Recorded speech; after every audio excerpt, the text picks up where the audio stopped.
Bem, pessoal, nós vamos conversar um pouco agora sobre a visão geral do desenvolvimento inicial.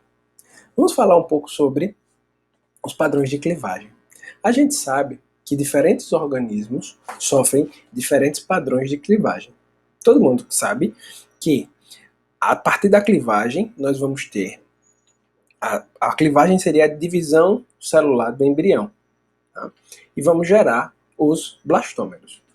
Nós sabemos que logo no iniciozinho, quem controla essas divisões celulares são as proteínas e o RNA mensageiro que vem da mãe, que são maternos. Tá? E só um pouco depois, esse embrião recém-formado, ele começa a controlar essas divisões celulares. Então, no início, com o controle da mãe, nessa fase até a blástula, a gente observa a formação da blástula, a gente observa que há apenas um crescimento na quantidade de células. Então a gente vai ver que o embrião de uma célula vai sofrer uma mitose, vai ter duas células, as duas células vão sofrer mitose, vai ter 4 células, e assim sucessivamente. Mas o tamanho desse embrião, ele não vai aumentar. Ele não vai aumentar. Então é importante a gente entender essa parte. A gente também tem que entender que os padrões de clivagem, eles são determinados por 2 parâmetros. O primeiro parâmetro é a distribuição de vitelo dentro do embrião, tá? E o outro parâmetro é os fatores do citoplasma que influenciam o ângulo do eixo mitótico dentro de sua formação.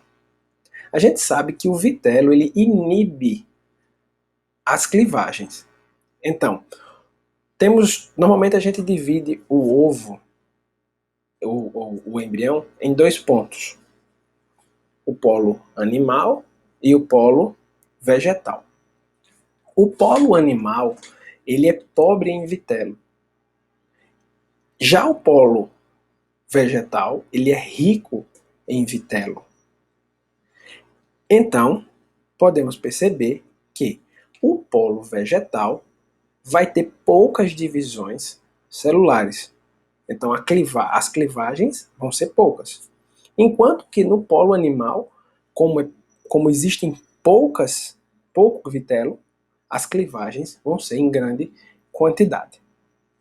Existem padrões, como falei para vocês no início, de diferentes tipos de clivagem e de diferentes tipos de vitelo pertencentes dentro do ovo. Então eu trouxe aqui para vocês, vamos observar primeiramente os tipos de clivagem. Nós temos as clivagens do tipo holoblástica, que seria basicamente o que, professor? Seriam aquelas clivagens que são completas, vamos dizer. Há um corte completo, tá bom? Então a gente vai ver nessa parte que está mais clara na figura do lado esquerdo. Tá? Temos as clivagens do tipo meroblástica, que são clivagens incompletas. Como vocês veem na parte verde. E temos também a classificação pertinente à quantidade de vitelo dentro dos ovos. Nós temos os ovos isolécitos, iso vem de igual, então um ovo isolécito ele tem uma quantidade igual de vitelo dentro do ovo, tá bom? Ele é uniformemente distribuído. Nós temos vários tipos de clivagem dentro dos ovos isolécitos. Temos as clivagens radial, espiral, bilateral e rotacional. E isso varia de acordo com a espécie animal. Vocês estão vendo que são clivagens holoblásticas, então são completas, não vai haver uma separação entre as células, tá bom? São completas, tá? enquanto que as clivagens meroblásticas elas não são completas. Tá bom? E temos as clivagens de ovos mesolécitos. Então, o ovo mesolécito é aquele ovo que tem mais vitelo em uma parte do ovo e menos vitelo em outra parte do ovo. Normalmente anfíbios são assim. Ovos de anfíbios são assim. Tem bastante vitelo no polo vegetal, que ele toma mais de 60% do ovo, e o restante é o polo animal. Temos na clivagem meroblástica os ovos telolécitos, tá? Que tem um vitelo denso na maior parte da célula. E temos as clivagens bilateral e a clivagem discoidal. A gente vê muito isso nos ovos das aves, tá certo? A gente vai conversar bastante sobre isso.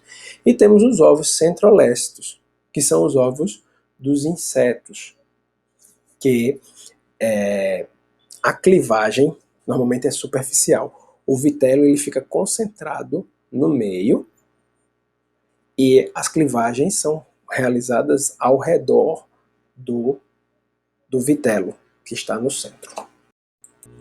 Além disso, é importante a gente destacar a gastrulação. A gastrulação é o momento mais importante da vida. Então, todos os animais gastrulam. Todos os animais gastrulam. Então, para ser animal, tem que gastrular. Tem que fazer o movimento de gastrulação. E durante a gastrulação, as células que eram da blástula, elas assumem novas posições.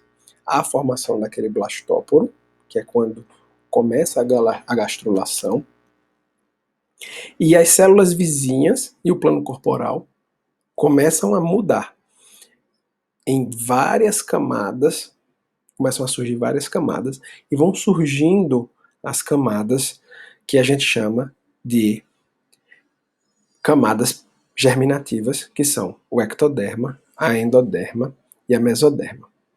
E nós temos alguns movimentos que a gente vai falar mais detalhadamente a seguir. Temos o primeiro movimento, que é a invaginação, que nada mais é do que o dobramento de dentro da camada de células, como um recuo de uma bola de borracha macia quando entra.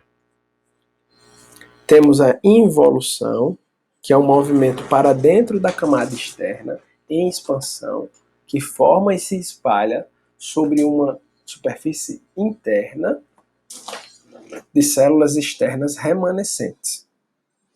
Temos a ingressão, que é a migração de células individuais da superfície interior do embrião. As células individuais se tornam mesenquimais, se separam umas das outras e migram de forma independente. Temos a delaminação, que é a separação de uma camada celular em duas camadas mais ou menos paralelas, enquanto que em uma base celular pareça a ingressão, a outra o resultado é a formação de uma camada adicional, o epitélio das células, e a epibolia, que é o movimento de camadas epiteliais, geralmente células do ectoderma, se espalhando como uma unidade em vez de individualmente para encobrir camadas mais profundas do embrião. Pode acontecer por divisão celular, pela mudança da forma das células ou por várias camadas de células se intercalando em menos camadas. Muitas vezes, todos os três mecanismos são utilizados. Além de estabelecer esses movimentos, a gente vê esses movimentos, nós temos, além de ter as camadas germinativas, nós temos o estabelecimento dos eixos anteroposteriores, os eixos do corpo anteroposterior, como estamos vendo aqui, ó, no peixe, anteroposterior, dorso ventral e látero-lateral, esquerda e direita.